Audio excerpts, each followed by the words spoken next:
أعوذ بالله من الشيطان الرجيم. بسم الله الرحمن الرحيم. السلام عليكم ورحمة الله وبركاته.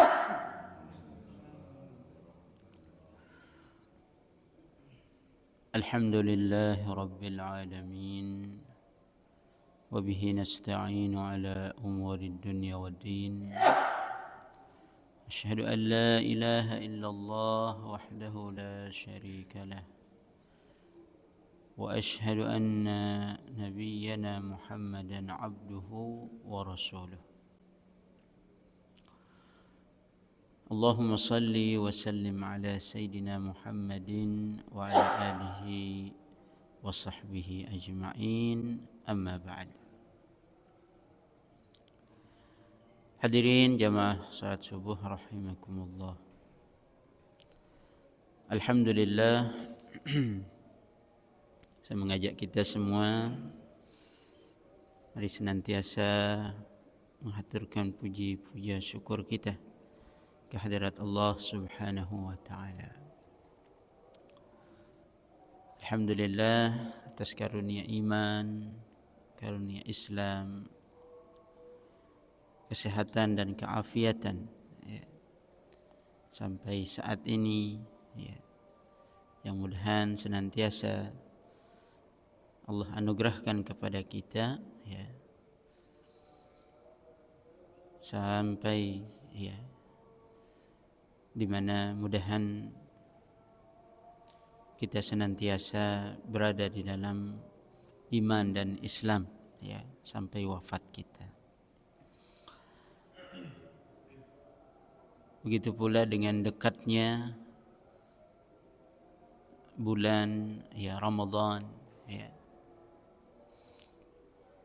semoga tentunya kita juga dalam keadaan sehat, dalam keadaan iman,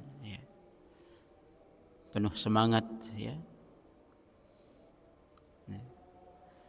Hadirin dimuliakan oleh Allah Subhanahu wa taala.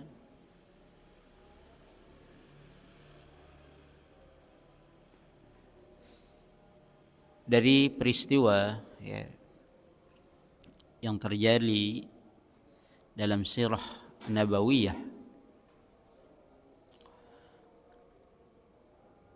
di masa dewasa Nabi kita, Nabi besar Muhammad sallallahu alaihi wasallam,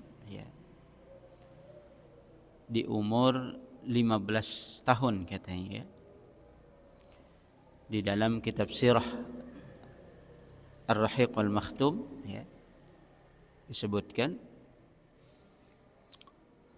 wali 15 min umrihi kanat harful fujjar baina Quraisy wa man ma'ahum min Kinanah wa baina Qais Ailan.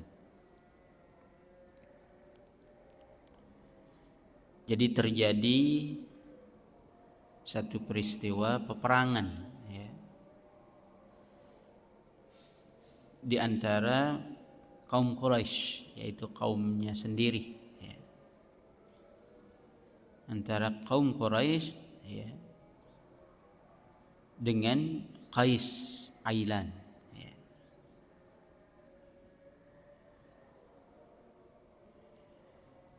Yang dimana disebutkan namanya itu kemudian dikenal dengan Harbul Fujjar.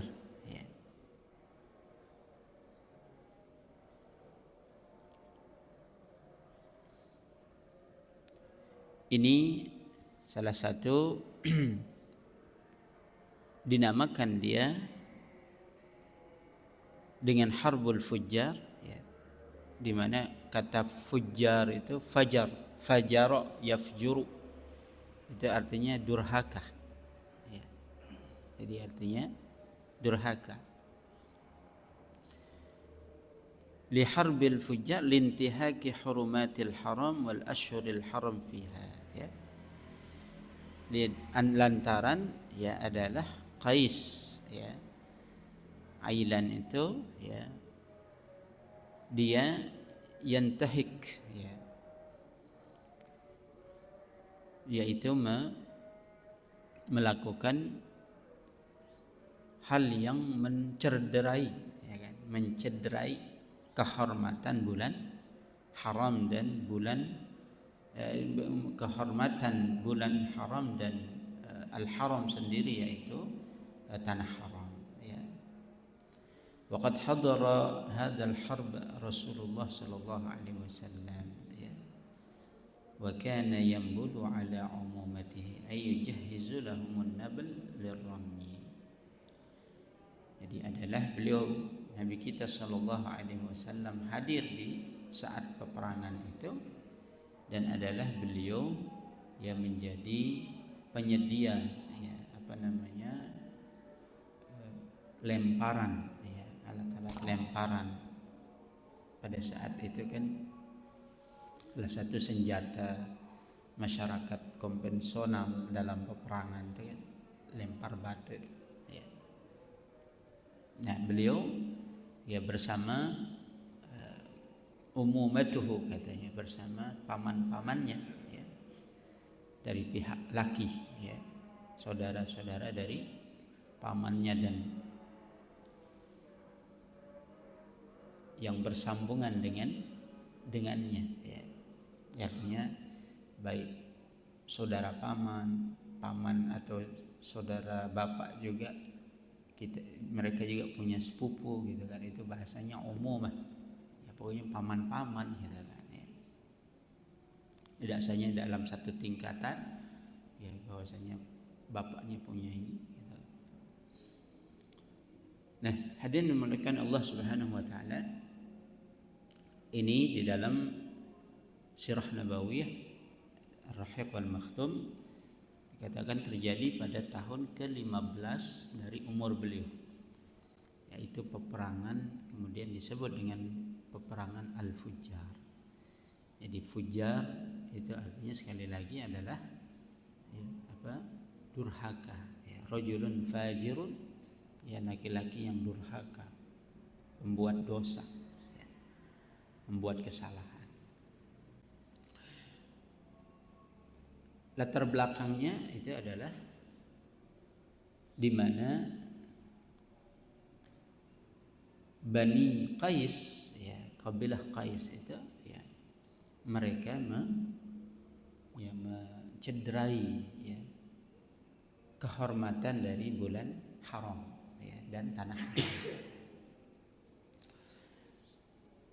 Nah, pada poin ini ya marhamukumullah, ya, ada beberapa poin dalam peristiwa ini. Nah, pada poin ini yang pertama adalah keberadaan masyarakat Arab, yaitu khususnya kaum Quraisy, ya, yang kemudian mereka berada di tanah haram. Jadi tanah haram ini berapa generasi, gitu kan, dari dimana Nabiullah Ibrahim alaihissalam dalam peristiwa di mana beliau pindah atau memindahkan keluarga kecil beliau, yaitu Siti Hajar dengan anaknya yaitu Ismail. Jadi antara jarak Nabiullah Ismail, ya, dengan Nabiullah, ya, Muhammad sallallahu alaihi wasallam itu kan ribuan tahun. Bahkan untuk Nabi Isa saja, ya, dalam satu keterangan disebutkan itu dengan Nabi kita Nabi Muhammad sallallahu alaihi wasallam sekitar 500-600 tahun, ya kan. Itu udah generasi keberapa, ya, dari Bani Israel, sedangkan Bani Israel kan keturunannya Nabi Ibrahim, yaitu dari Ishak, ya. Jadi ribuan tahun, ya. Ya, mereka lah yang pertama, ya, Nabi Ismail alaihissalam tumbuh dan besar langsung memang di tanah haram, yaitu di Ka'bah, bahkan disebut Hijr Ismail, kan. Hijr Ismail bundaran setengah itu, ya kan, namanya Hijr Ismail di Ka'bah itu, kan. Ya, di sana sudah ya seputaran di sana ya, tempat duduknya Nabi Ismail katanya, namanya Hijr Ismail ya. Sampai kemudian ya dewasa besar ya, terjadi peristiwa ibundanya waktu masih bayi ya, adanya semburan air yang kemudian dikenal dengan Zam-Zam. Subhanallah ya. Jadi waja'alna minal ma'i kulla syai'in hayy. Memang subhanallah. Ayat ini menyebutkan dan kami jadikan dari air itu kehidupan.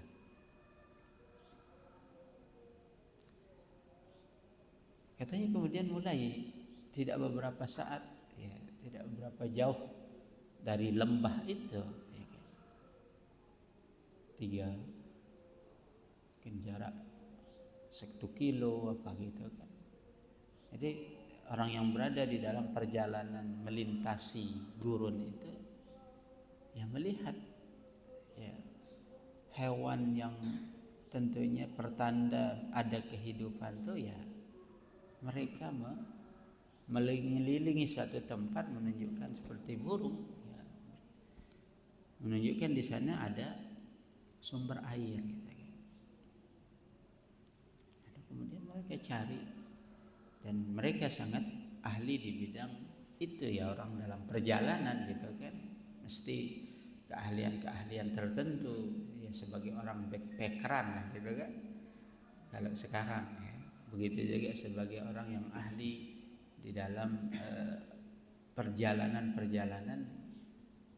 yang kita sebut sekarang kalau orang naik gunung itu kan survivalan gitu kan ya. Kalau kita kan di tengah hutan belantara gitu kan, kalau mereka di padang pasir.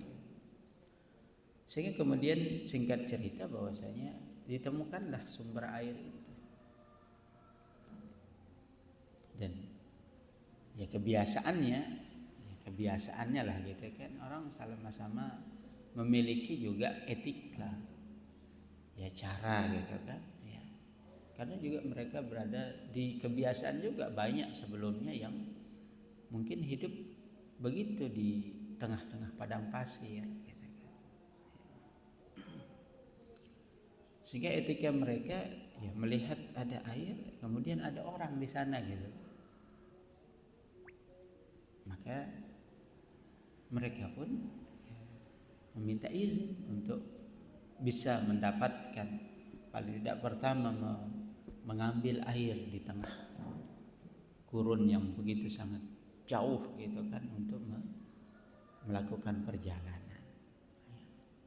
Sampai kemudian lambat laun ya ada yang menetap. Karena kalau ada sumber air, artinya memang kemudian kehidupan itu akan bisa ada.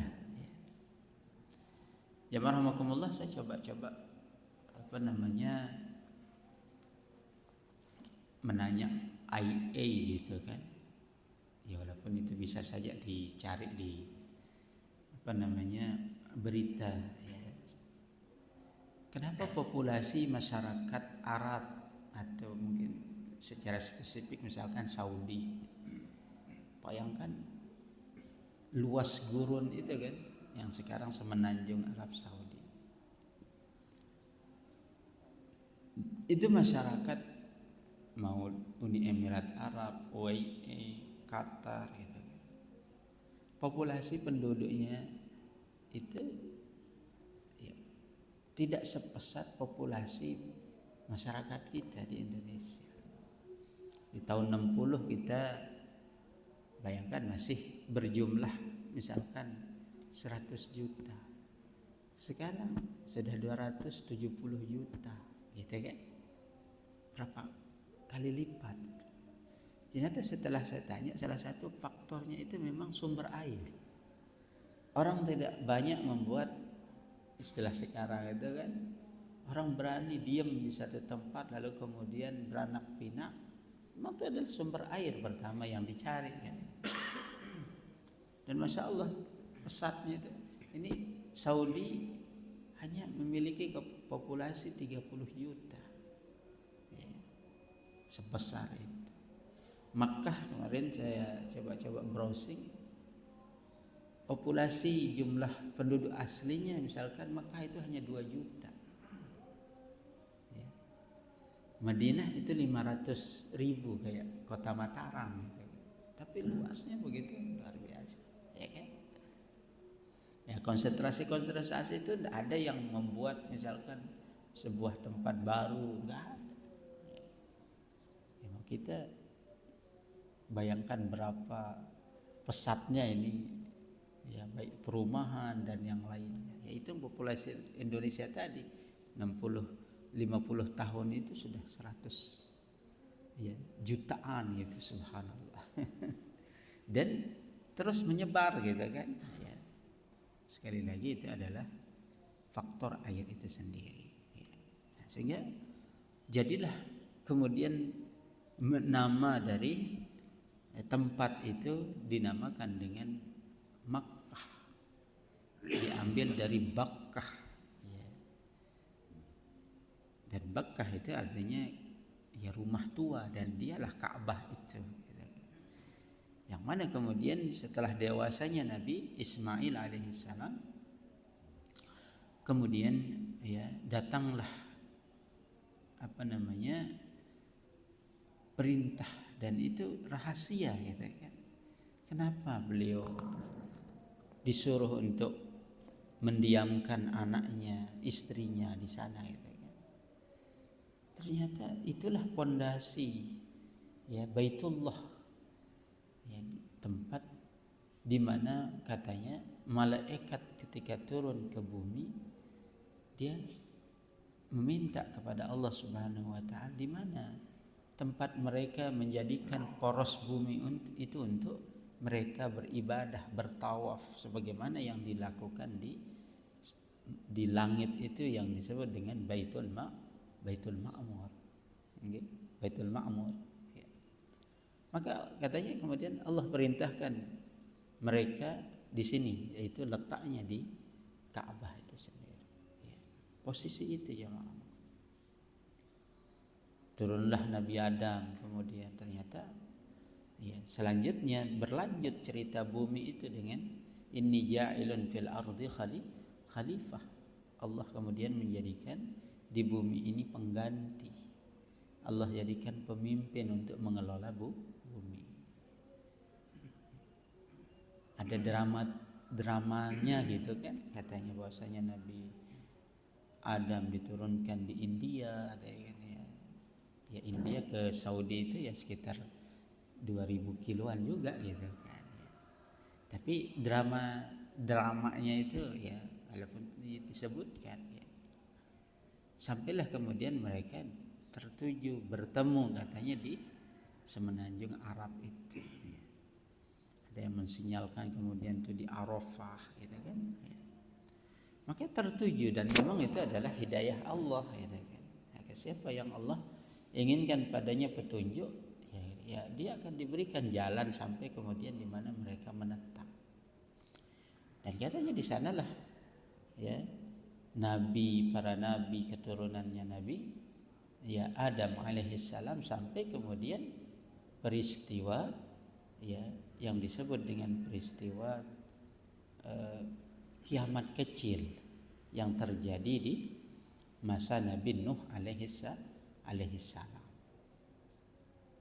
Katanya kemudian menghilangkan ya, apa saja yang ada di atas muka bumi ini. Ya, air naik ya sampai ke atas gunung gitu kan. Ya, bahtera yang dibuat oleh Nabi Nuh alaihissalam itu ratusan tahun dipersiapkan gitu kan, untuk hari ya 1000 tahun ya, yang dimana dia menyeru umat. Berapa sejumlah umat, artinya saat itu yang kemudian Nabi Nuh alaihissalam seru ya, subhanallah, tidak banyak ya, namun itulah qadar dan ketentuan Allah subhanahu wa ta'ala ya. 1000 tahun gitu kan mereka diseru ya, dengan gigihnya dakwah Nabi Nuh alaihissalam kepada umatnya pada saat itu. Lantas kemudian akhirnya pun terjadi itu gitu. Ya, subhanallah. Nah, habis itu segelintir manusia yang tersisa, ya, yang ada di perahu bahtera itu kebanyakan isinya hewan gitu kan. Ya. Itulah yang kemudian Allah kembali untuk ya mengembangbiakkan ya manusia itu sendiri. Bahkan di surat Yasin itu kan disebutkan wa ayatul lahum anna hamalna dzurriyyatahum fil fulkil mashhun, ya. Wa khalaqna lahum min mislihi ma yarkabun wa in nasha' nughriqhum fala sarikha lahum wa lahum yunqadhun. Dan tanda ya bahwasanya Allah Subhanahu wa taala akan menjadikan kiamat itu, kebangkitan itu ada, ya kan? Apa yang terjadi pada bahtera Nabi Nuh alaihissalam, ya.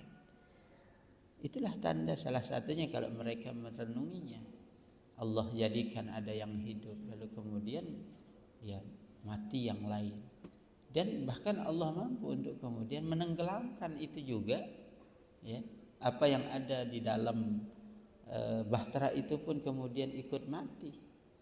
Lalu kemudian juga Allah akan menghidupkan mereka, ya.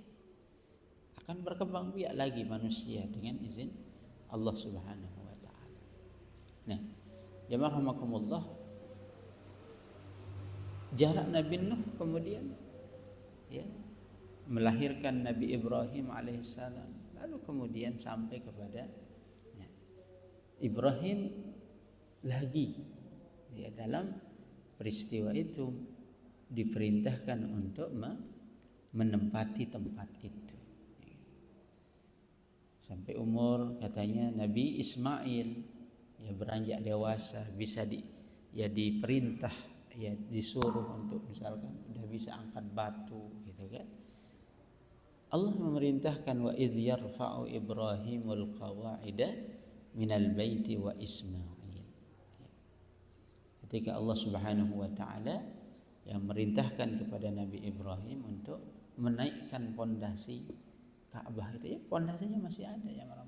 Ya, tidak. Nah, dari sana tidak ada yang merubahnya sampai dengan hari ini. Ya, bahkan di satu masa dalam kehidupan masyarakat Quraisy katanya terjadi juga banjir sehingga kemudian meruntuhkan, ya namanya banjir mungkin namanya air ya. Air kemudian yang dipakai untuk membangun itu adalah tanah gitu kan. Ya, tanah kena air ya hilang ininya kan. Ya, jadi hancur juga itu kan model bangunan dulu. Maka kemudian mereka ya berinisiatif untuk mengumpulkan harta mereka sebaik-baiknya untuk membangun Ka'bah. Namun dana itu tidak mencukupi katanya sehingga kemudian tersisalah bangunan Hijr Ismail itu yang tidak bisa untuk dinaikkan. Pokoknya nanti dikasih tanda saja ya gitu. Nah, jemaah dimuliakan oleh Allah Subhanahu wa taala. Sampai kemudian ya terkukuhlah ya beberapa peristiwa yang terjadi baik oleh Nabi Ibrahim alaihissalam, oleh Siti Hajar ya. Maka terakumulasikanlah satu ibadah yang kemudian dinamakan dengan Al-Hajju, yaitu menjadikan rumah Allah sebagai poros untuk ya perintah Allah melaksanakan ibadah di bumi. Ya, mulai dari Ka'bah yang kemudian disebut dengan tawaf, lalu kemudian di Arafah disebut dengan wukuf, ya. Di antara Safa dan Marwah ya berlari ya peristiwa yang terjadi ya yang menimpa ya ibunda Ismail mencari air dari satu bukit ke bukit yang lainnya ya kan? Sampai kemudian peristiwa Nabiullah Ibrahim diperintahkan untuk menyembelih anaknya, lalu kemudian Allah ganti dengan seekor ya kambing ya.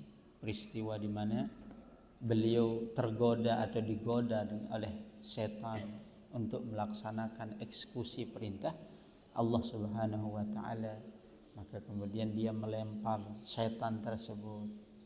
Maka terjadilah kemudian pengukuhan ibadah melempar, ya kan? Antara jamroh, ya, satu tempat-tempat yang dimana disebutkan tadi, ya. Nah, di sanalah Nabi Allah Ibrahim wa'adzin fin nasi bil haji, ya, serukan kepada manusia untuk melaksanakan ziarah haji itu, ya kan? Ketika Nabi Ibrahim mengatakan, suara saya seberapa jauh sih walaupun di tanah yang lapang ini. Lalu kemudian Allah mengatakan, kamu hanya menyuruh, saya yang menyampaikannya. Maka tidak ada suara yang mendengarnya daripada bebatuan, tanah, tumbuh-tumbuhan, ya kan? Bahkan kemudian apa yang kemudian Allah ingin jadikan daripada manusia itu dari alam di mana dia diciptakan, ya, alam ruhani, ya kan? Kalau sudah menjadi ketentuan Allah Subhanahu wa taala, dia akan menjawab seruan itu, maka dia akan datang dengan mengatakan labbaik Allahumma labbaik, ya. Aku datang untuk memenuhi seruanmu ya Allah, yang diseru oleh Nabiullah Ibrahim alaihissalam. Dan beliaulah yang kemudian mematok mana tanah haram itu. Nah, ini dia jamaah rahmatullah, ya, yang mana disebutkan Nabiullah Ibrahim, beliaulah yang meminta kepada Allah Subhanahu wa taala untuk menjadikan beberapa, ya, patokan tanah, ya, Ka'bah itu kemudian memiliki haramnya, memiliki kehormatannya, ya. Jadi orang ketika mengawali start dari, ya, ingin memasuki tanah Ka'bah itu, mereka sudah merasakan bahwasanya mereka itu berada di kalau bahasa kita radiusnya, ya, radius dari Ka'bah itu sendiri, ya, yang kemudian diberikan konsekuensi hukumnya, ya, mengatakan tidak boleh orang apabila sudah masuk tanah haram, ya, tidak boleh kecuali mereka yang beriman. Tidak boleh kemudian di dalamnya mereka melakukan satu tindakan yang sekarang bisa dikatakan tindakan bid'ah, ya, melakukan satu aktivitas, ya, abnormal, gitu kan, daripada aktivitas biasanya, daripada aktivitas ibadah, ya, aktivitas kebiasaan masyarakat yang ada di sana, daripada kebaikan, ya kan, ya. Lalu kemudian tidak dicabut pepohonannya, tidak kemudian diambil barang yang jatuh di sana, ya kan, tidak berburu, ya, tidak membunuh, ya. Itu adalah merupakan hak tanah haram itu, ya. Kemudian itu menjadi satu peraturan yang mereka sepakati. Siapa saja yang berada di tanah haram itu untuk mereka menghormatinya. Dan terjadilah peristiwa tadi yang disebut dengan Harbul Fujjar, ya. Nah, itu yang pertama, ya, bahwasanya mereka itu mencederai tanah haram dan mencederai bulan haram. Sebagaimana kemudian ada bulan haram, ya, yang Allah juga telah tentukan bulan itu sejak penciptaan langit dan bumi. Ya, dengan kehendak Allah Subhanahu wa taala yang telah menciptakan langit dan bumi, lalu kemudian menciptakan hari, lalu kemudian menciptakan bulan yang jumlah peredarannya adalah 12 dalam satu periode peredarannya, ya, yang kemudian disebut 1 tahun, ya. Maka Allah memilih di sana ada 4 bulan yang haram juga, yang tadi konsekuensinya dihormati, dijaga adab-adabnya. Sehingga, ya, Masya Allah, ya, untuk itu masyarakat Quraisy khususnya yang berada di tanah haram itu, mereka lah yang menjadi ibaratnya penentu dan penjaga konstitusi itu, yang apabila ada pelanggaran, mereka lah yang pertama kemudian mengangkat, ya, dan menyuarakan keadilan itu, ya. Nah ini yang terjadi, yang dalam banyak peristiwa orang masyarakat Arab itu ya juga namanya orang di gurun pasir, terus ya kemudian dari kebiasaan mereka itu ya adalah perang juga gitu kan.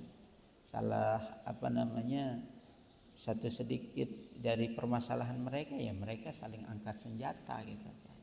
Nah dari itu kemudian ya makanya salah satu dari hikmahnya itu bulan haram dan tanah haram itu adalah untuk meredam itu.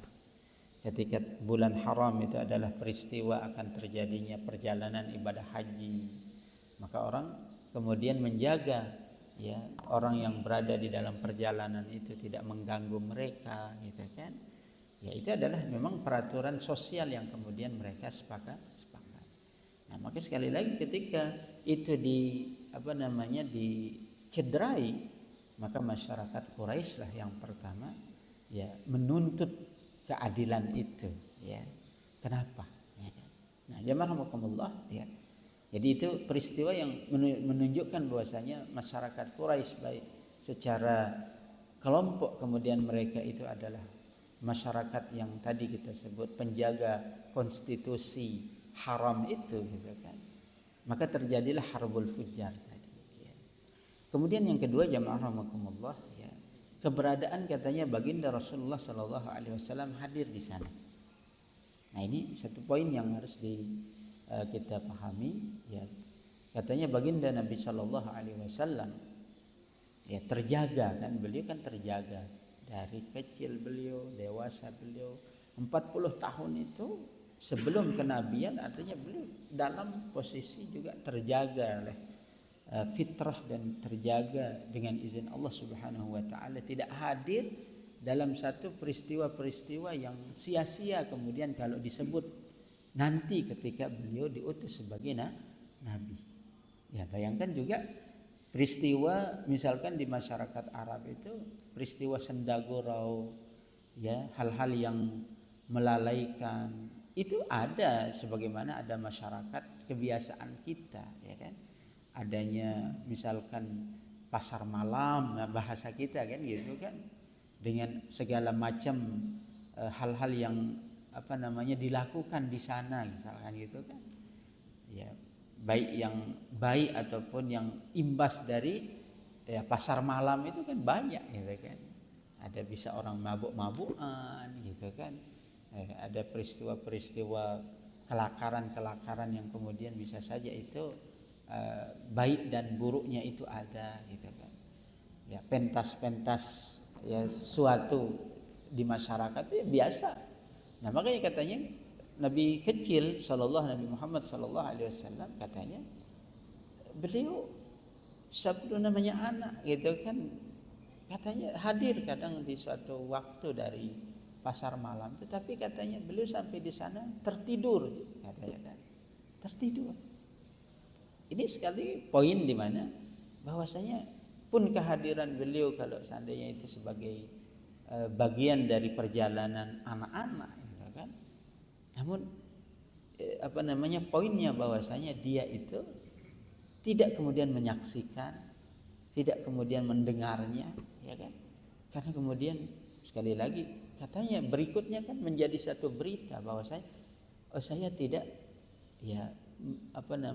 saya tidak melihatnya, tapi ya kalau mungkin hadir itu bisa saja ya kemungkinannya, tapi kemudian beliau tertidur katanya di sana sampai kemudian pagi atau selesai itu semua, lalu kemudian beliau terbangunkan ya kan. Nah, berbeda dengan peristiwa ini gitu kan, peristiwa yang ya umur 15-an tahun itu udah sangat dewasa, besar waktu itu ya. Ada peperangan, dan peperangan ini ya sebenarnya kemudian di satu peristiwa dalam masa dakwah Rasulullah sallallahu alaihi wasallam itu kan salah satunya intinya itu mari kita hidup damai kan gitu ya. Islam ini datang untuk assalam, kedamaian. Dan faktor kedamaian itu salah satu intinya adalah meniadakan persengketaan. Meniadakan persengketaan, dan bentuknya paling besar kemudian persengketaan itu adalah tumpah darah kan.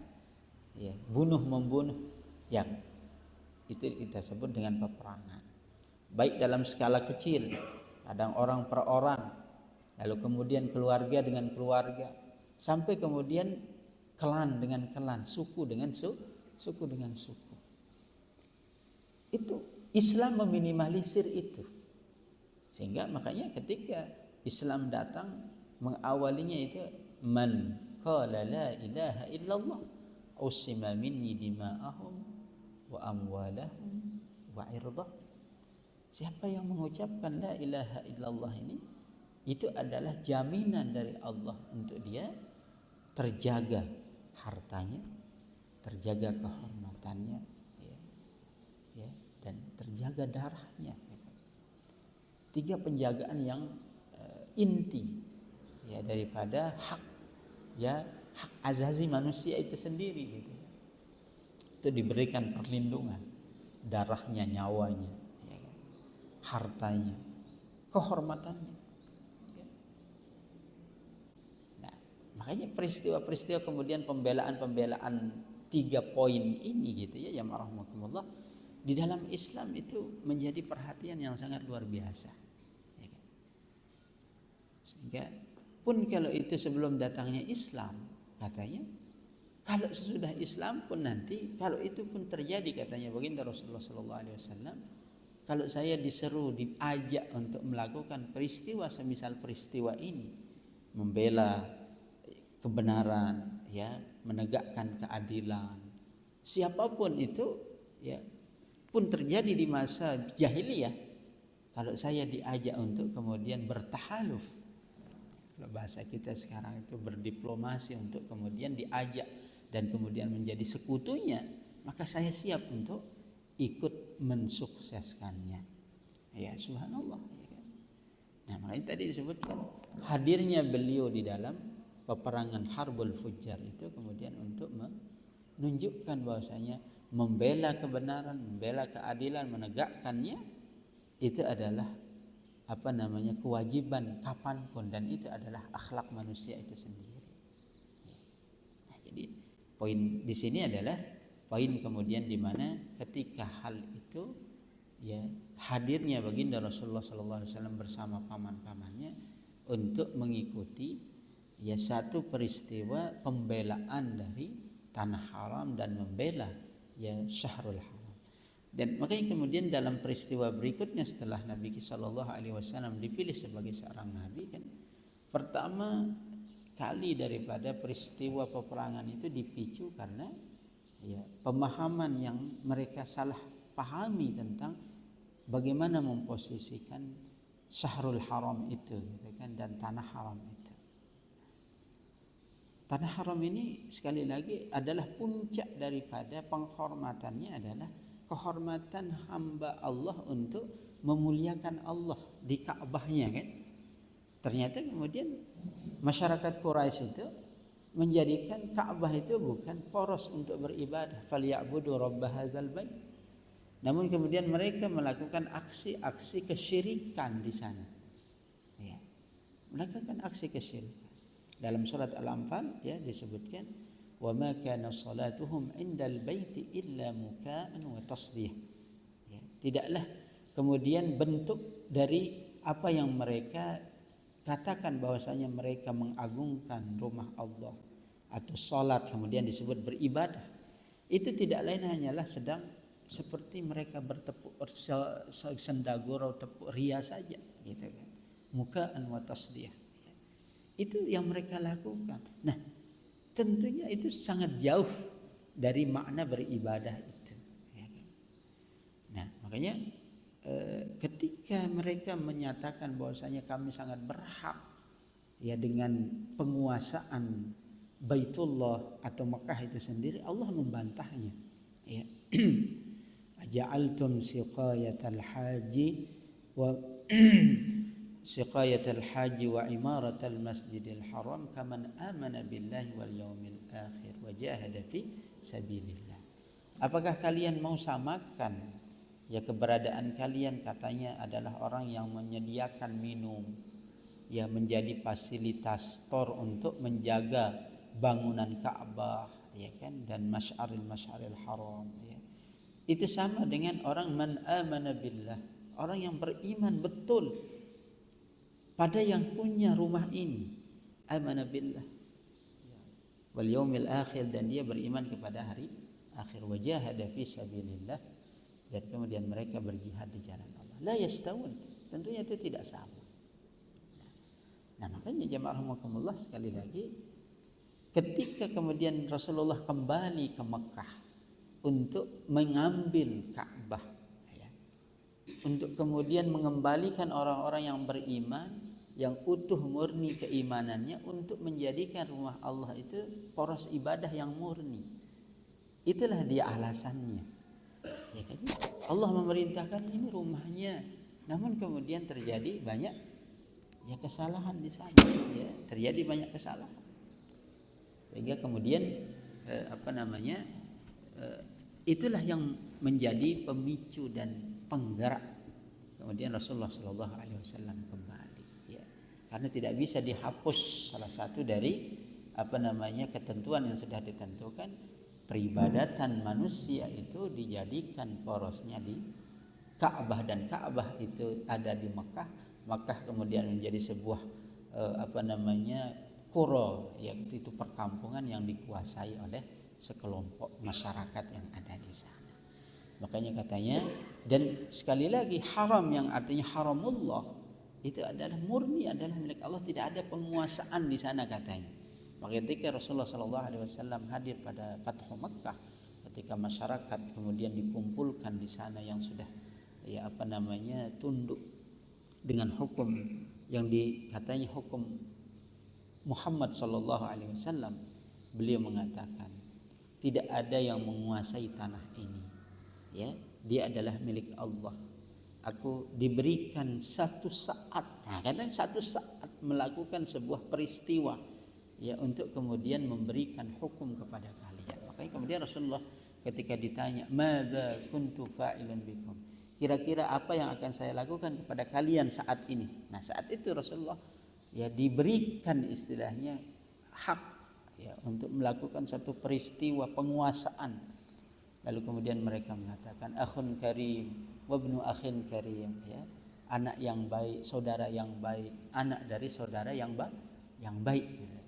Lalu kemudian Rasulullah mengatakan idhabu antum mutlaqa, sudah bubar kalian itu semuanya, ya, sudah bebas. Karena kenapa jemaah rahimakumullah? Asal dari hukum pada saat itu, apabila ada peperangan, yang kalah akan menjadi budak bagi yang menang.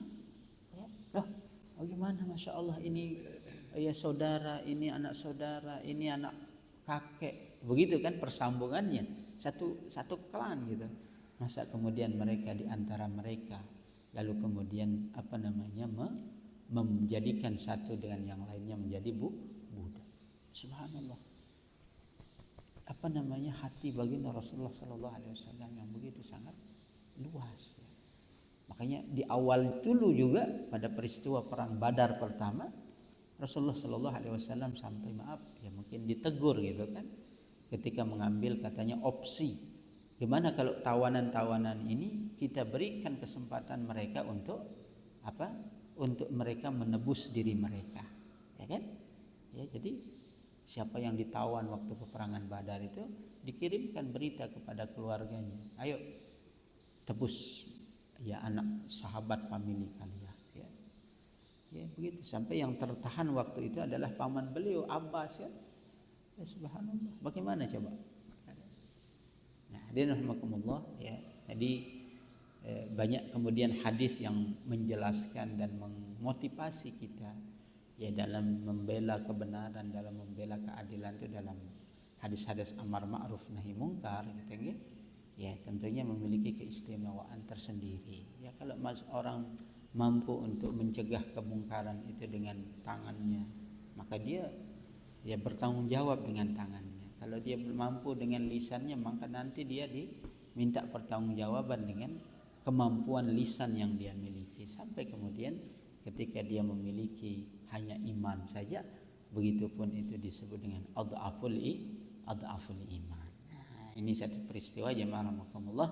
Makanya kemudian kapanpun itu, kata baginda Rasulullah SAW, kalau peristiwa itu untuk membela kebenaran, ya menegakkan keadilan, Ya katanya, saya siap siapapun yang kemudian mengajak saya untuk melakukannya, kata baginda Rasulullah Sallallahu Alaihi Wasallam. Hadirin muliakan oleh Allah Subhanahu Wa Taala, yaitu satu peristiwa yang mengingatkan kepada kita tentang ya bagaimana pertama masyarakat Quraisy itu ya disebutkan sebagai penegak ya konstitusi keadilan Syahrul Haram dan bulan haram ya dan tanah haram.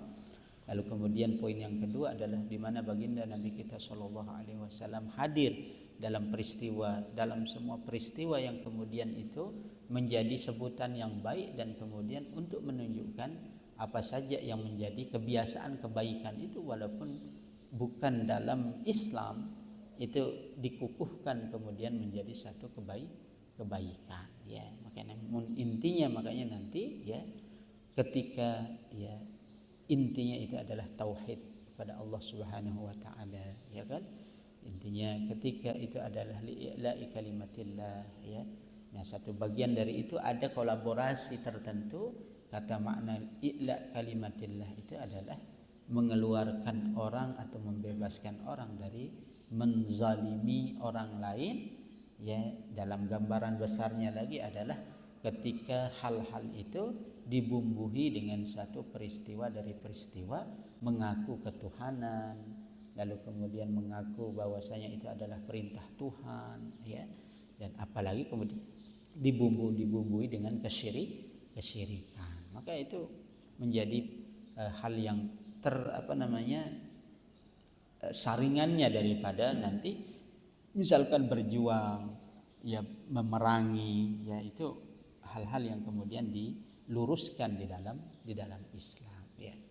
Hadirin dimuliakan oleh Allah Subhanahu wa taala, itu yang mengingatkan kita tentang satu peristiwa yang ditulis dan ditoreh dalam sirah nabawiyah ya, yang menunjukkan bahwasanya keberadaan hal itu adalah hal yang baik, sehingga kehadiran Nabi Shallallahu Alaihi Wasallam di tempat itu menjadi satu peristiwa yang dicatat ya dalam perjalanan sirah nabawi, sirah Nabi kita Shallallahu Alaihi Wasallam. Baik ya marhamukumullah ya, itu menjadi ingatan kita bersama dalam satu peristiwa dalam perjalanan sirah Nabi Sallallahu Alaihi Wasallam yang mudahan bisa diambil sebagai sebuah pelajaran ya.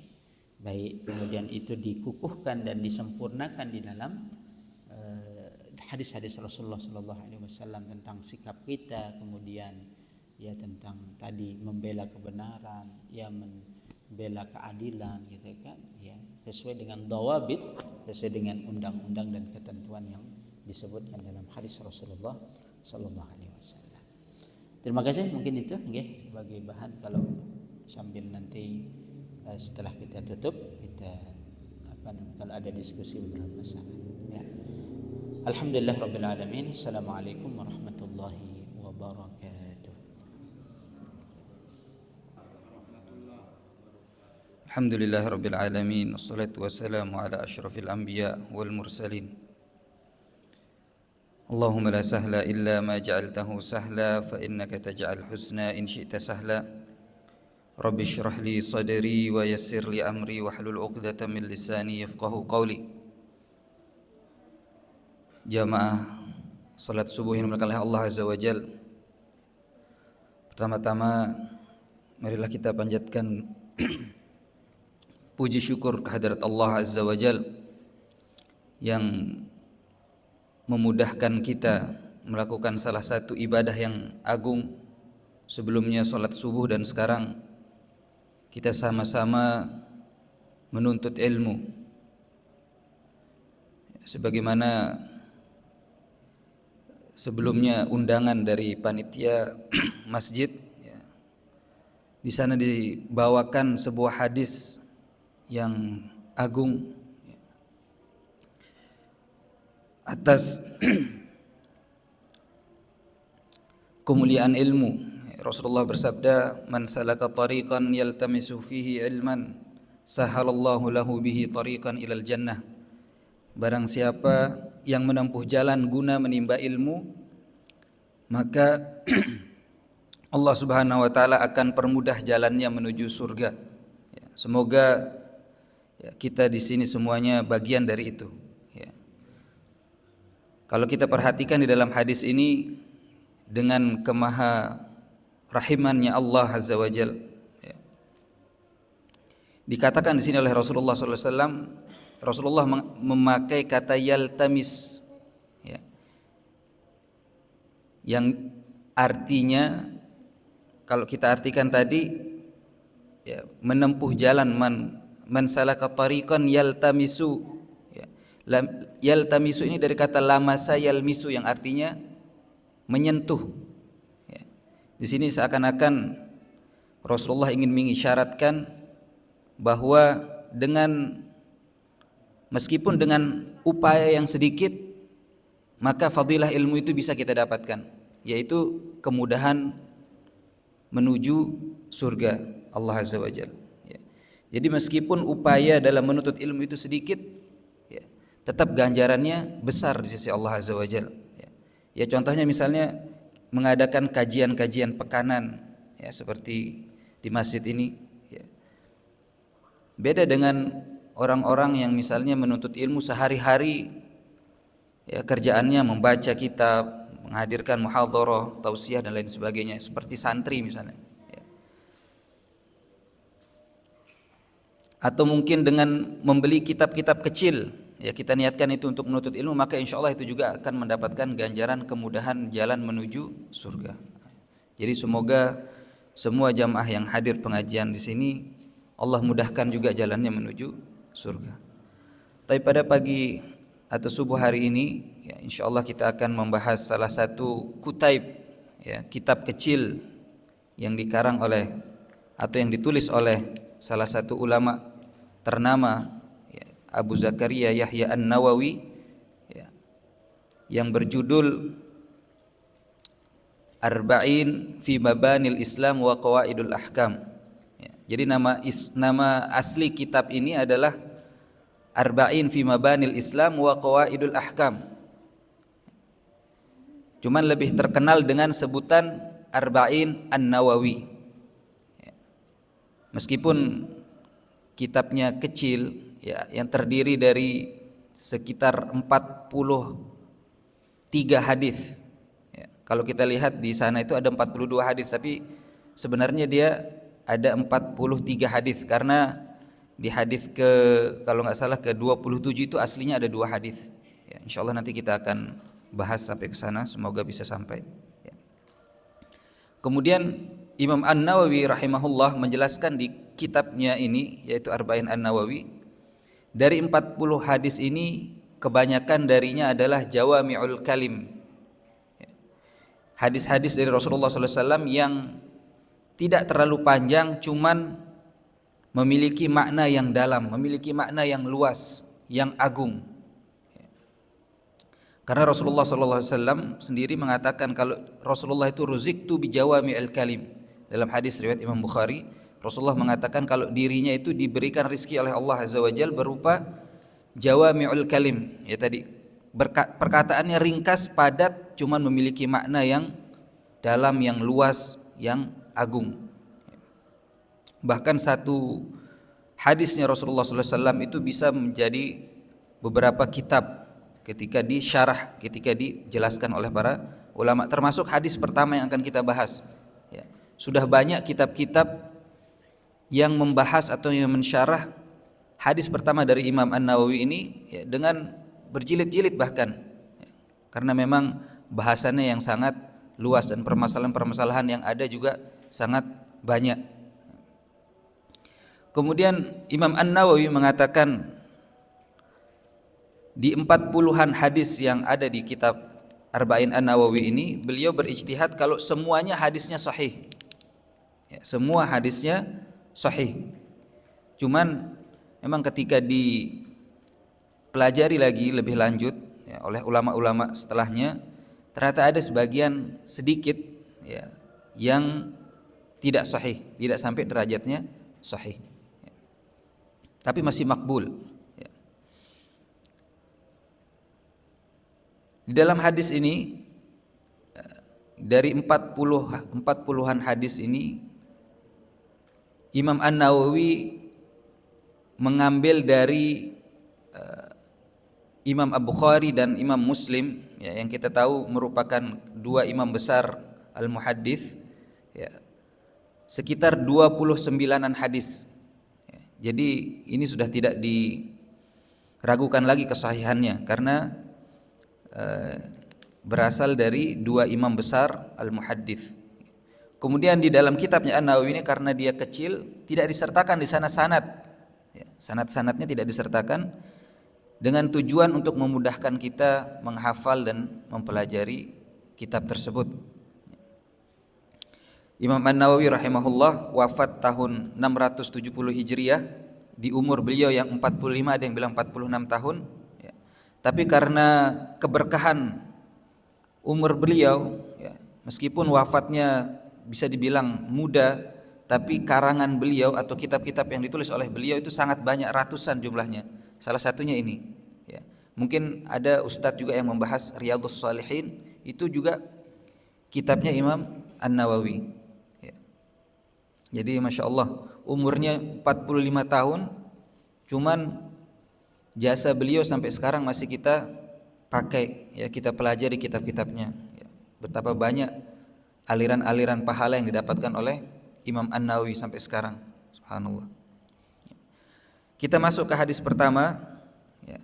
Rasulullah SAW an Amiril Mu'min Abil Hafs Umar bin Khattab radhiyallahu anhu qala sami'tu Rasulullah sallallahu alaihi wasallam yaqul innamal a'malu binniyat wa innama likulli imri'in ma nawa faman kanat hijratuhu ila Allah wa rasulih fahijratuhu ila Allah wa rasulih wa man kanat hijratuhu lid-dunya yusibuha aw imra'atin yankihuha fahijratuhu ila ma hajara ilaih. Itu hadis yang pertama, rawahu Imam al-Muhadditsin, riwayat muttafaqun alaih Bukhari dan Muslim, yang artinya an Amiril Mukminin, dari Umar, dari pemimpinnya para kaum muslimin, mukminin, yaitu Abi Hafs. Abi Hafs ini kunyahnya Umar bin Khattab.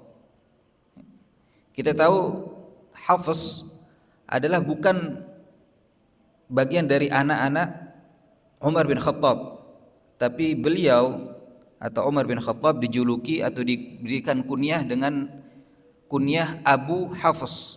Ya, kita tahu anak-anak beliau ada Abdullah bin Umar, ada Zaid bin Umar, ada Hafsah bin Umar. Kalau Hafs tidak ada.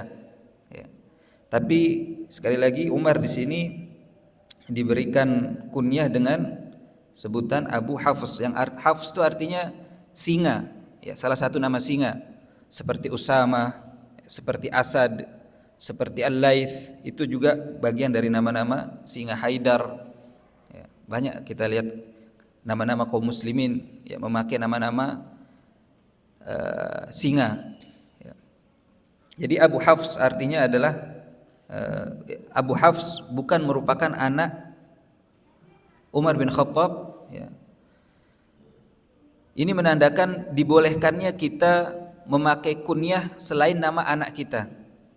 Dan kunyah ini dalam Islam mustahab, ya, dianjurkan setiap kita kaum muslimin memiliki kunyah. Ya. Lebih baik kunyah itu diambil dari tentu nama anak kita. Kalau nama anak kita pertama misalnya Umar, maka kita disebut dengan Abu Umar. Ya.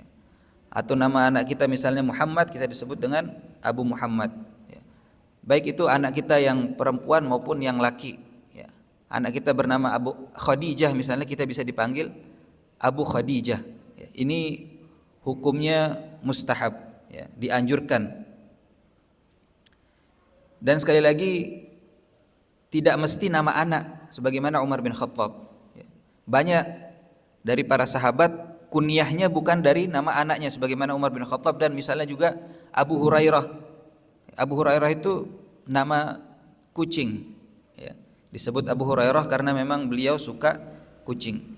Ali bin Abi Thalib dijuluki oleh Nabi Muhammad SAW Abu Turab, ya, bapaknya debu. Ya, karena suatu saat ketika Rasulullah sallallahu alaihi wasallam membangunkan Ali bin Abi Thalib, di punggungnya itu banyak debu. Jadi disebut kum ya Abu Turab, kata Rasulullah sallallahu alaihi wasallam. Ya, bangunlah kamu wahai bapaknya debu. Ya.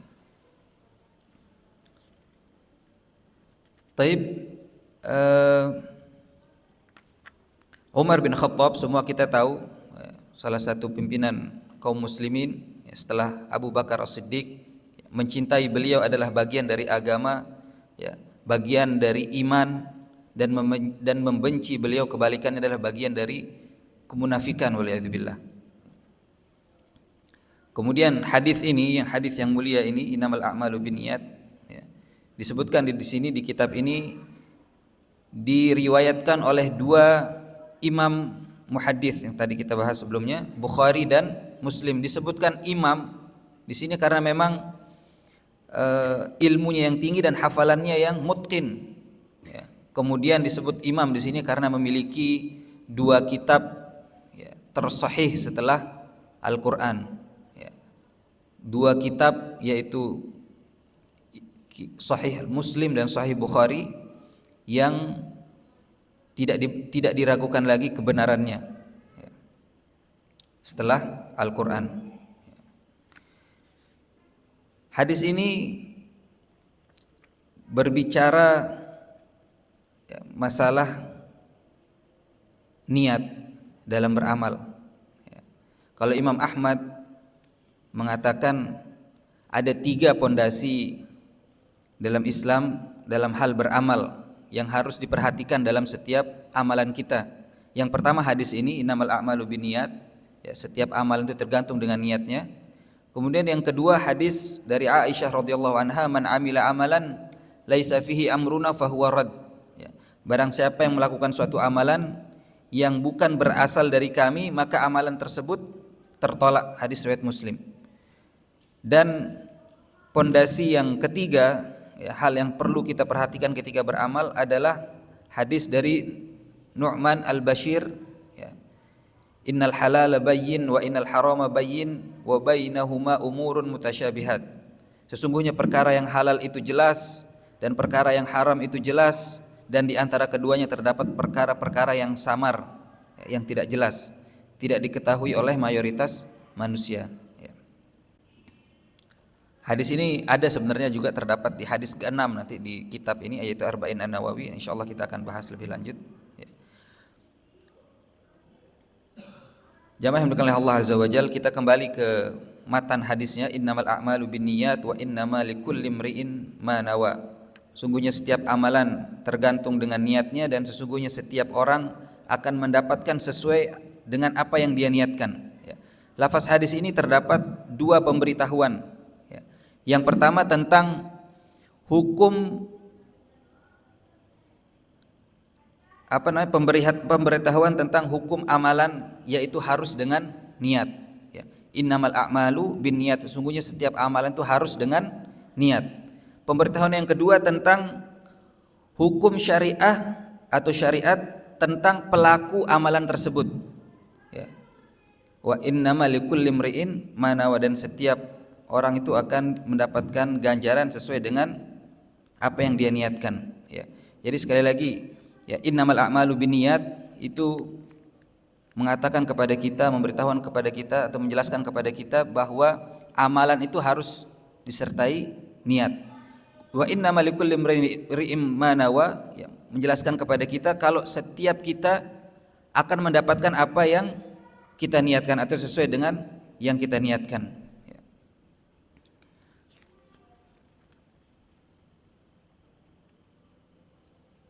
Dari 2 hal yang tadi, Rasulullah sallallahu alaihi wasallam memberikan contoh, ya, salah satu amalan atau syariat yang sangat agung yang sebelumnya tidak dikenal oleh bangsa Arab, ya, yaitu hijrah. Rasulullah katakan, faman kana hijratuhu ilallahi wa rasulih fa hijratuhu ilallahi wa rasulih. Barang siapa yang berhijrah diniatkan karena Allah dan Rasulnya, maka dia akan mendapatkan seperti yang dia niatkan, yaitu hijrah kepada Allah dan Rasulnya. Wa man kanat hijratuhu lid dunya yusibuha aw imra'atin yankihuha fahijratuhu ila ma hajara ilaih. Ya. Barang siapa yang hijrah karena niat dunia, maka dia juga akan mendapatkan sesuai dengan apa yang dia niatkan. Ya. Rasulullah memakai contoh hijrah di sini ya, dengan tujuan untuk memotivasi para sahabat pada saat itu yang belum mengenal ibadah ini, ya, karena ibadah hijrah ya, yang artinya meninggalkan sebenarnya dalam pengertian yang umum. Ya. Dalam hadis itu Rasulullah SAW pernah bersabda dalam hadis riwayat Imam An-Nasai, ayul hijrati afdal qala an tahjura ma kariha rabbuk. Ya. Rasulullah pernah ditanya hijrah apa yang paling afdal, maka Rasulullah SAW mengatakan hijrah atau meninggalkan apa yang dibenci oleh Tuhan kalian, yaitu Allah Azza wa Jalla. Di dalam hadis yang lain juga riwayat Imam Bukhari, Rasulullah bersabda wal muhajiru man hajara ma nahallahu anhu. Al muhajir atau orang yang hijrah itu adalah orang yang meninggalkan apa yang dilarang oleh Allah Azza wa Jalla. Ya. Jadi Rasulullah SAW memakai di sini atau memberikan permisalan memakai ibadah hijrah ya, untuk memotivasi para sahabat yang pada saat itu belum mengenal apa itu hijrah. Ya. Karena berat orang-orang Arab terdahulu ketika ingin meninggalkan tanah airnya, bisa kita bilang begitu ya, atau negerinya, berat ya, karena mereka sangat ta'assub ya, sangat fanatik dengan suku-sukunya masing-masing ya. Sehingga kalau disuruh hijrah maka akan susah ya. Oleh karena itu Rasulullah SAW di sini memberikan contoh hijrah untuk memotivasi ya, para sahabat agar bisa hijrah ya. Pada saat itu kita ketahui di Mekkah ya, kaum muslimin banyak terzalimi, maka Rasulullah SAW memotivasi mereka untuk hijrah ke Madinah ya. Yang perlu kita perhatikan di sini jamaah yang dimuliakan Allah Azza wa Jalla, ketika Rasulullah SAW memberikan contoh faman kanat hijratuhu ilallahi wa rasulih ya, dalam hadis ini Rasulullah menjelaskan amalan yaitu hijrah ya, kemudian menjelaskan juga berupa ganjarannya sama dengan nama amalan tersebut ya. Faman kana hijratuhu ilallahi wa rasulih fahijratuhu ilallahi wa rasulih ya. Jadi amalannya hijrah, ganjarannya juga sesuai dengan nama amalan tersebut, yaitu dia akan mendapatkan hijrah kepada Allah dan Rasulnya. Beda halnya ketika dia niatkan hijrah itu untuk dunia dan atau mungkin untuk wanita yang ingin dia nikahkan ya. Maka di sini Rasulullah SAW tidak menamai ganjaran yang didapatkan dengan nama amalan tersebut ya. Melainkan Rasulullah mengganti dia dengan dhamir ya, kata ganti ya. Rasulullah katakan faman kana hijratuhu lidunya yusibuha, barang siapa yang hijrah karena dunia ya, aw imra'atin yankihu atau wanita yang ingin dinikahi, fahijratuhu ila ma hajara ilaih ya. Jadi ganjarannya tidak sesuai dengan nama amalan tersebut ya. Rasulullah katakan fahijratuhu ila ma hajara ilaih ya. Kalau tadi di penggalan hadis pertama, hijrahnya akan mendapatkan ganjaran sesuai dengan apa yang diperbuat, yaitu hijrah kepada Allah dan Rasulnya. Kalau di sini Rasulullah seakan-akan mengisyaratkan kepada kita kalau niat ini adalah niat yang kurang bagus, kurang baik. Kalau niatnya dunia, maka dia akan mendapatkan ilama hajara ilaih ya. Jadi kata ilaih ya, ini adalah dhamir. Rasulullah tidak ingin menyebutkan ganjarannya apa ya. Beda dengan yang tadi yang pertama, Rasulullah sebutkan ya, fa hijratuhu ilallah wa rasulih ya.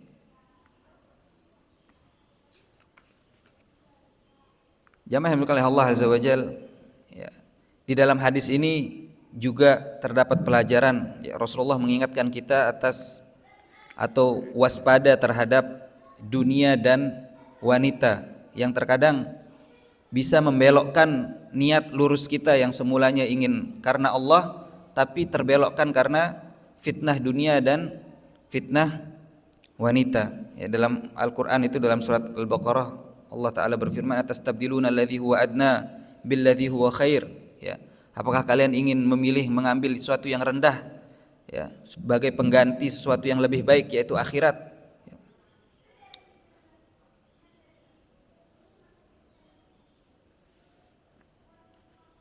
Rasulullah SAW juga di banyak hadis, ya, mewanti-wanti kita atas fitnah dunia, ya, sebagaimana hadis atau surat Hud, ya, ayat 15 sampai 16 Rasulullah Ta'ala berfirman, man kana yuridul hayatad dunya wa zinataha nuwaffi ilaihim a'malahum wa fiha nuwaffa ilaihim a'malahum fiha wa hum fiha la yubkhasun.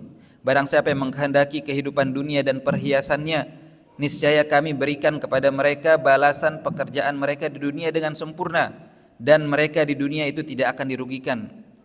Ulaika alladzina laisa lahum fil akhirati illa an-nar. Itulah orang-orang yang tidak memperoleh balasan di akhirat kecuali neraka. Wa habita ma sana'u fiha wa batilun wa ma kanu ya'malun. Dan lenyaplah di akhirat itu apa yang telah mereka usahakan di dunia, dan sia-sialah apa yang telah mereka kerjakan, ya. Jadi kalau orang-orang yang selama di dunia, ya, hammuhunya atau tujuannya hanya dunia-dunia, maka Allah Azza wa Jalla akan berikan sesuai dengan keinginannya. Cuma di akhirat dia tidak akan mendapatkan apa-apa, ya, kecuali an-nar, di sini disebutkan oleh Allah, waliyadzubillah, ya. Kemudian di dalam hadis ini juga diperingatkan secara tidak langsung tentang fitnah wanita yang merupakan fitnah terbesar khususnya bagi para laki-laki, ya, sebagaimana sabda Rasulullah SAW, ma taraktu ba'di fitnatan adarra 'alar rijal minan nisa. Tidak ada fitnah yang aku tinggalkan setelahku yang lebih berbahaya bagi laki-laki daripada fitnah wanita, ya. Rasulullah juga bersabda, fattaqud dunya wattaqun nisa. Berhati-hatilah kalian terhadap dunia dan berhati-hatilah kalian terhadap perempuan, ya, hadis riwayat Muslim. Jamaah yang dimuliakan Allah Azza wa Jalla, sebagaimana yang kita jelaskan tadi, ya, hadis yang singkat ini memiliki pembahasan-pembahasan atau permasalahan-permasalahan di dalamnya yang sangat banyak, ya. Salah satunya adalah manfaat niat, ya. Karena tadi innamal a'malu binniyat wa innamal likulli imri'in ma nawa, ya, sesungguhnya setiap amalan itu tergantung niatnya, dan setiap orang itu akan mendapatkan sesuatu sesuai dengan apa yang dia niatkan, ya. Apa manfaat niat? Yang pertama adalah membedakan sebuah kebiasaan dengan sebuah ibadah, ya. Karena ada ibadah-ibadah tertentu yang sama zahirnya itu seperti kebiasaan kita, maka niat di sini fungsinya adalah sebagai pembeda.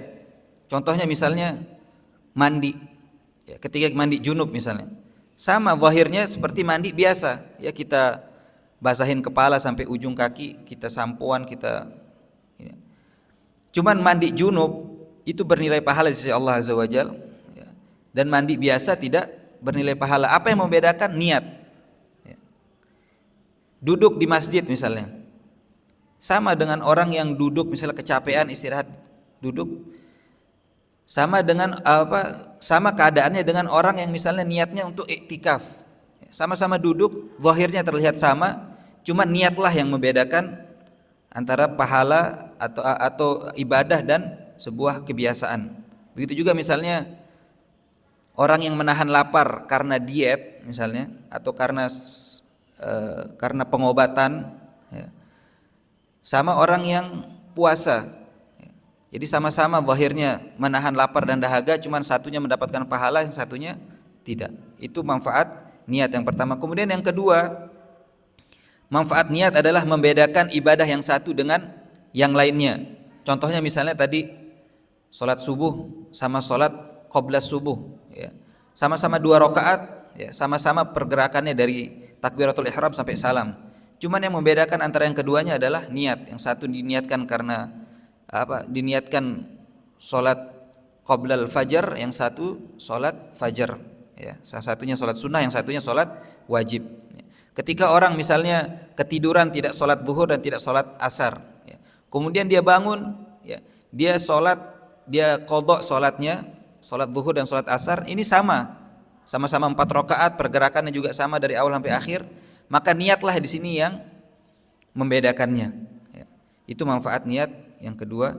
Kemudian yang ketiga adalah amalan itu akan bertingkat-tingkat sesuai dengan niatnya. Ya. Jadi amalan kita itu meskipun kecil, jamaah oleh Allah Azza wa Jalla, bisa jadi Allah besarkan pahalanya disebabkan niat yang tulus, niat yang ikhlas. Ya, Rasulullah sallallahu alaihi wasallam pernah bersabda, "La tasubbu ahadan min ashabi," janganlah kalian mencela seorang dari sahabatku, "fa inna ahadakum law anfaqa mithla Uhudin dhahaban ma adraka mudda ahadihim wala nasifahu," karena sesungguhnya seseorang dari kalian seandainya menginfakkan emas sebesar gunung Uhud, maka itu tidak akan dapat menandingi 1 mud atau 1 cakup satu tangan gitu ya, 1-2 telapak tangan gini, atau setengahnya daripada apa yang telah mereka infakkan. Jadi sahabat hanya menginfakkan 1 mud misalnya korma, ya, tidak akan sebanding dengan meskipun kita menginfakkan emas 1 gunung Uhud. Yang kita tahu gunung Uhud itu panjangnya 7 km. Tidak akan sebanding dengan sahabat yang hanya sekedar 1 mud saja berinfak. Kenapa demikian? Karena memang amalan hati para sahabat itu lebih agung, lebih besar. Ya. Selain niat yang ikhlas, yang jujur, ya. Di situ juga mungkin ada harapan, ya. Harapan kepada Allah Azza wa Jal. Ya. Jadi sekali lagi manfaat niat yang ketiga ini adalah bisa membesarkan amalan yang kecil.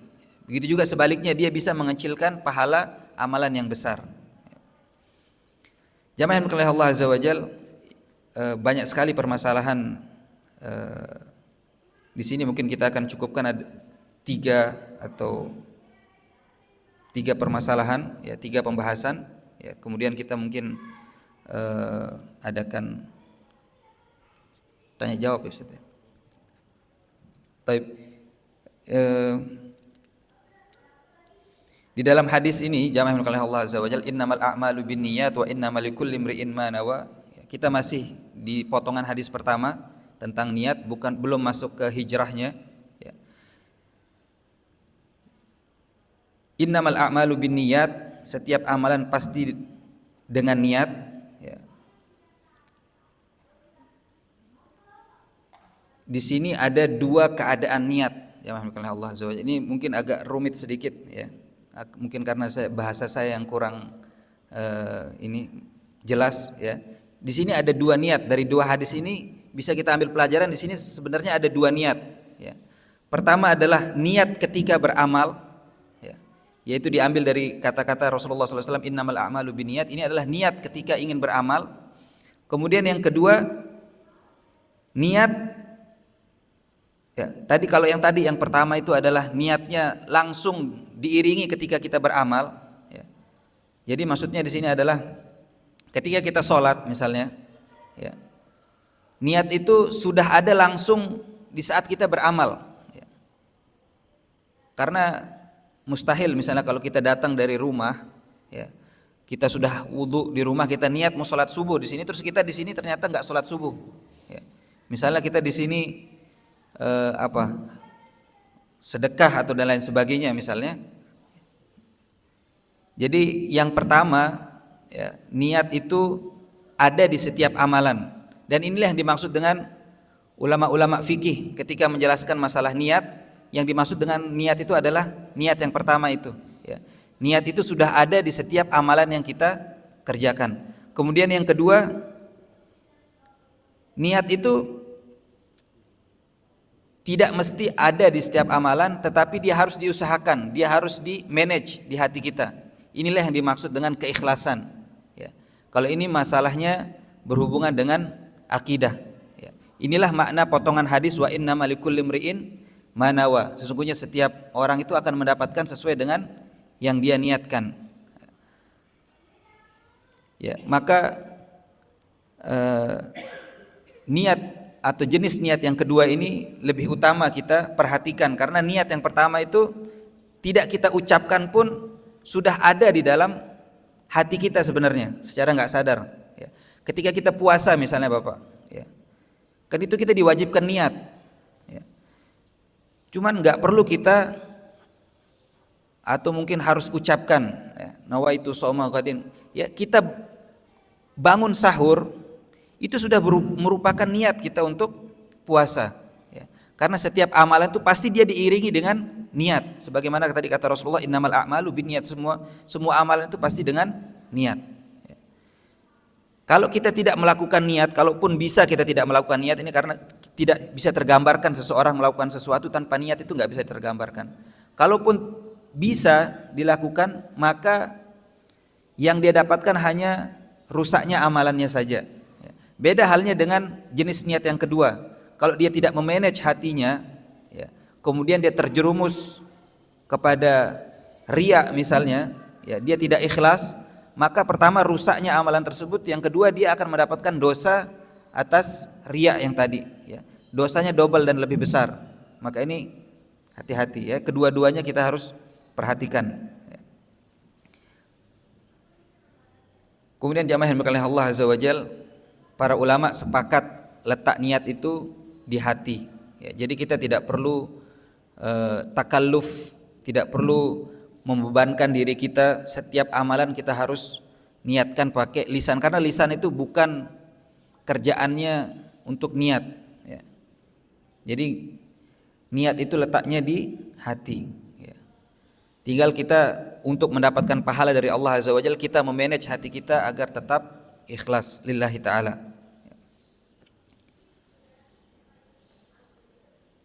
Kemudian ya, yang terakhir, faedah niat. Apa faedah niat untuk amalan yang diperintahkan atau yang diperintahkan oleh Allah?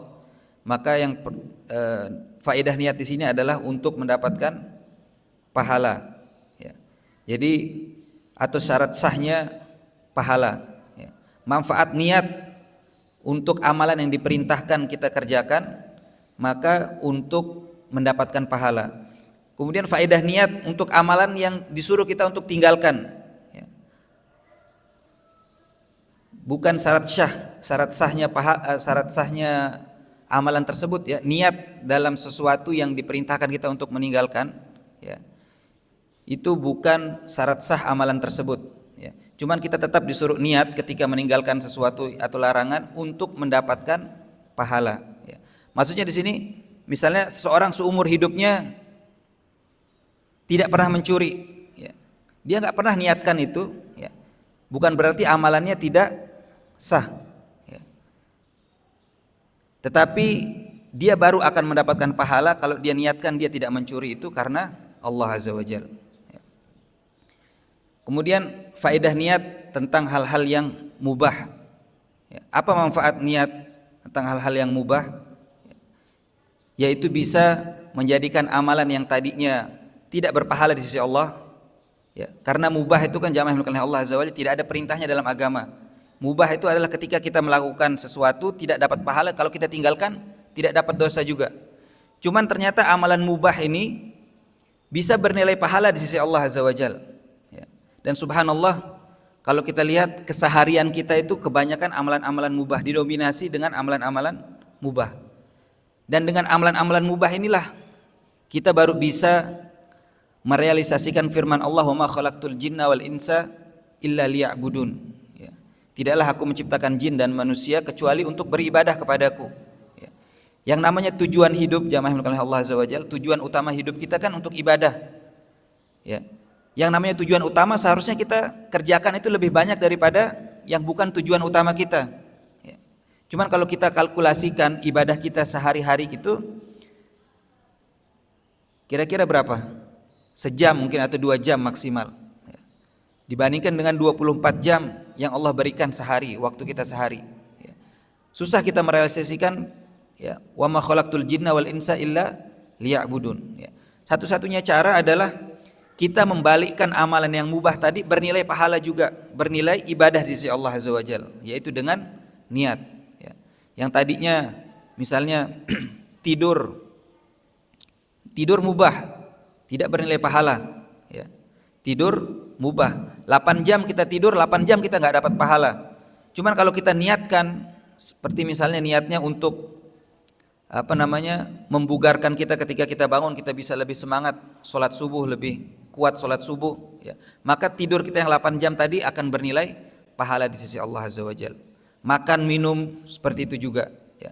Olahraga, semua hal-hal mubah bisa kita niatkan, ya, sehingga amalan tersebut yang tadinya tidak bernilai pahala, tidak bernilai ibadah, akan bernilai ibadah di sisi Allah Azza wa Jalla, ya.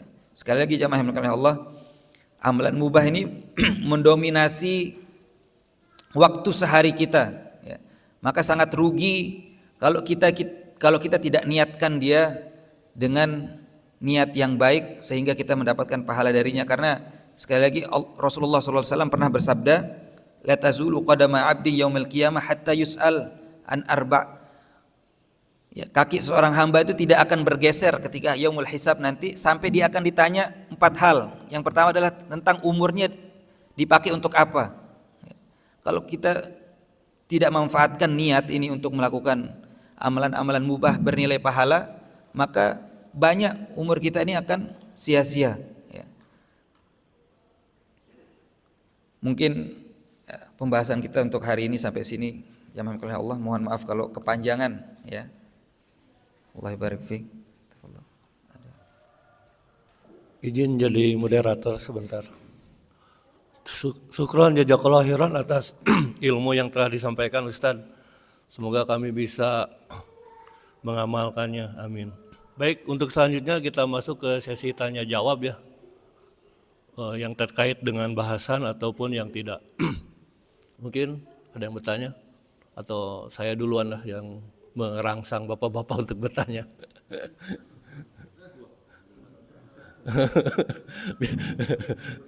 Oh, silakan dong. Enggak nyampe kabarnya nih. Positif thinking.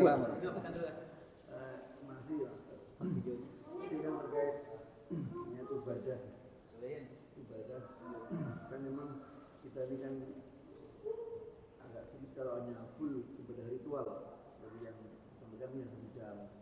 Saya ingat buat sampaikan dan ini tidak sampai 5 Hijriah. Apakah itu sesuatunya atau pemahaman? Artinya apa sih? Kehidupannya tadi kurang kira-kira 54 tahun dalam melihat 5.000 berapa? 500 1.000 sudah sampai 5 Hijriah ini. Kan beberapa sudah. Nah, sekarang sudah bisa bahwa proses tidak ada yang sebelumnya, jadi memang itu tidak disebutkan ada kehidupan mungkin tidak ada. Deh. Kalau dari kita menghitung 700 berarti kalau sekarang kurang lebih ya 54 tahun. Kalau itu yang bilang nabi itu kita ya itu percaya. Kan sering kita mendengar ada kajian yang kemarin 2019 kiamat. Kajian akhir zaman juga ada, seperti Uzma Ustaz Zulkifli, ya. Jadi artinya kurang 50 tahun lagi ya. Dan kalau lihat fenomena sekarang kan memang pemerintah Arab sudah berbeda ya. Dulu daerah Taif itu kan daerah yang sangat indah. Okay. Itu kan masalah kaum Samud atau apa ya yang sekarang masih buat suatu wisata. Dan banyak travel juga masukkan itu wisata. Wisata juga. Okay. Al-Ula juga ada. Al-Ula namanya. Ya, Al-Ula. Al-Taif ya juga. Kita ada juga waktu juga ada yang di sana travel aja. Nggih. Katanya kan memang bagus lah. Betul.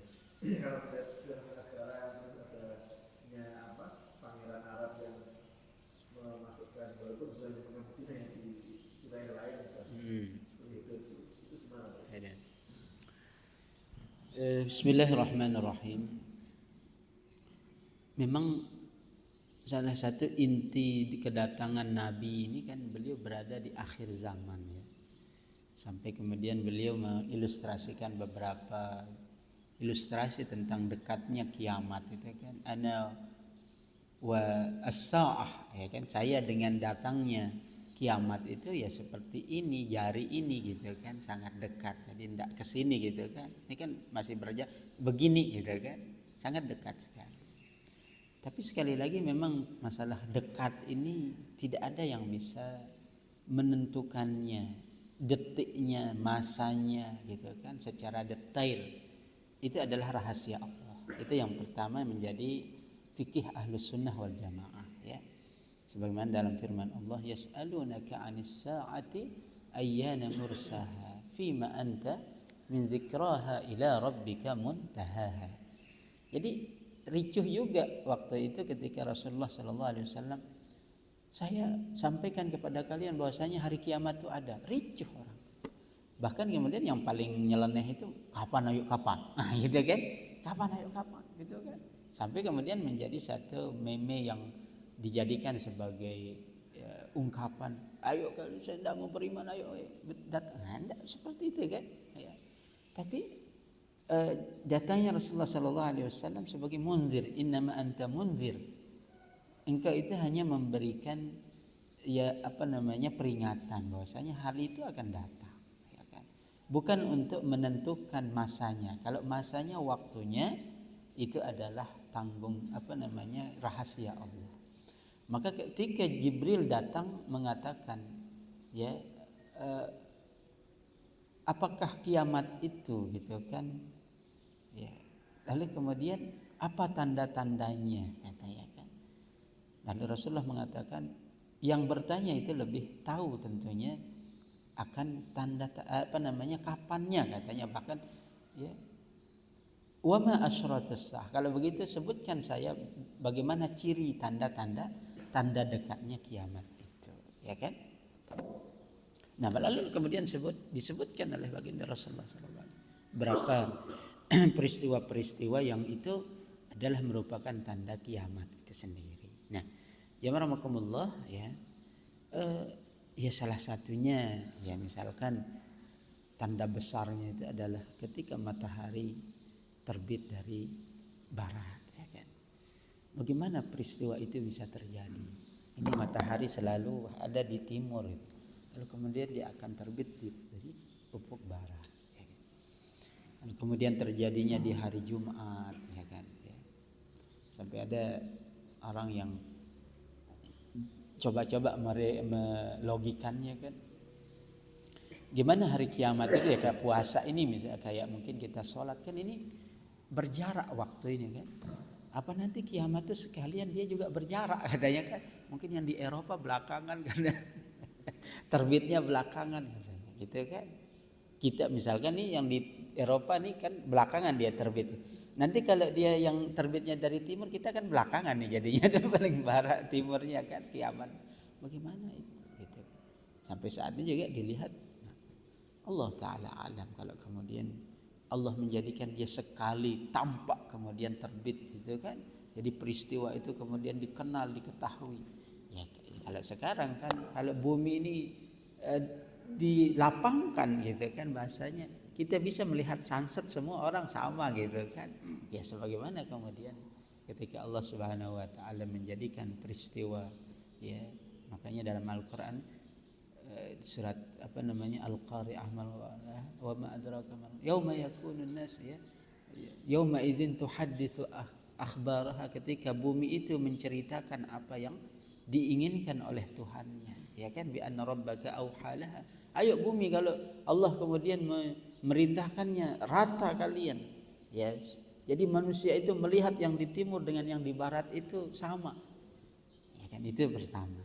Walaupun kemudian ya secara teknologi ada yang membenarkan, ada yang menguatkan gitu kan, peristiwa peredaran ya bumi dengan matahari yang kemudian semakin mendekat gitu kan, yang katanya tadinya gaya gravitasi itu kemudian memecah, tidak membuat mereka saling berdekatan, ternyata kemudian hilangnya dengan perintah Allah, kemudian mereka semakin mendekat. Makanya ya itu sekali lagi di bawah perintah Allah Subhanahu wa taala.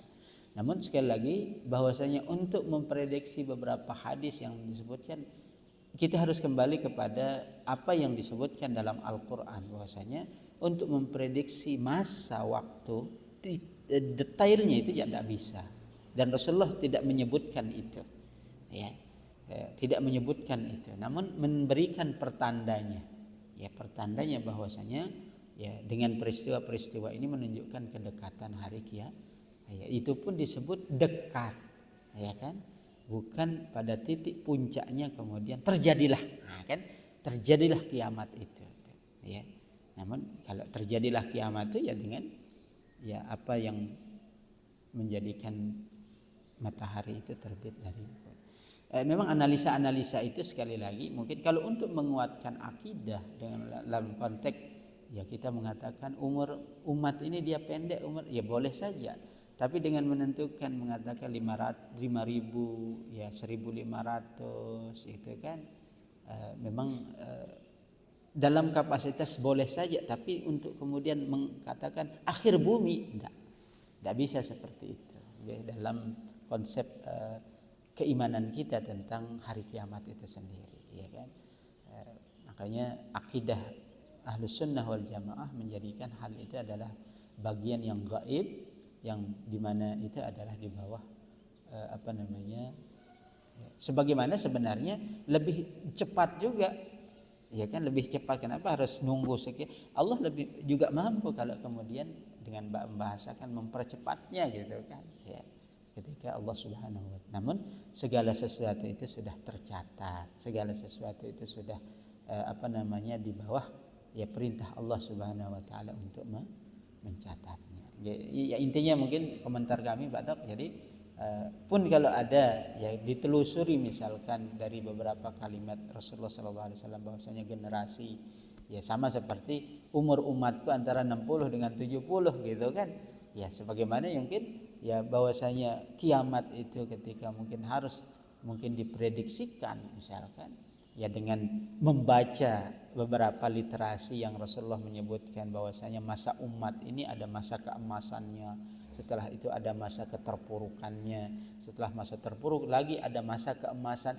itu pun tidak ada detailnya misalkan berapa ratus tahun, karena kalau itu ditentukan ibaratnya mendahului juga hal yang gaib yang memang ada beberapa batasan yang memang Rasulullah SAW itu beliau disembunyikan, walaupun itu beliau diberitakan tentang wahyu.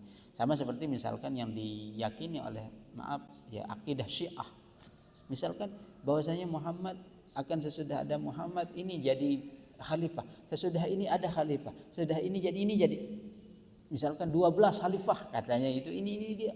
Enggak. Ya, Rasulullah tidak pernah menentukan si fulan enggak.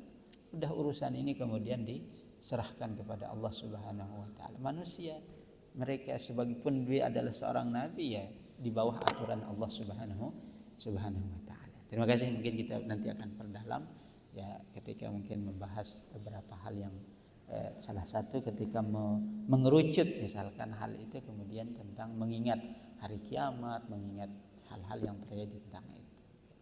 Terima kasih, alhamdulillah, karena mengingat itu pula kan pernah terjadi mukjizat beliau membelah bulan, bahkan kemudian menarik bulan untuk kemudian dia datang kepada Rasulullah SAW. Itu kan peristiwa yang tidak jauh secara astronomi untuk membuktikan ya kejadian yang akan disebutkan akan terbelah bumi, akan terbelah bintang, akan terbelah bulan, ya, untuk mendekat bagaimana menampakkan terjadi itu mampu Allah Subhanahu wa taala, dan Allah Maha Agung dan Maha Kuasa akan hal itu. Terima kasih, alhamdulillah rabbil alamin, menambah khazanah nanti dalam kajian-kajian berikut. Kita cukupkan, alhamdulillah. Ada yang lain?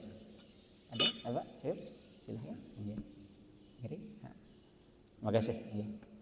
Jamaah kita tumben banyak yang full kamar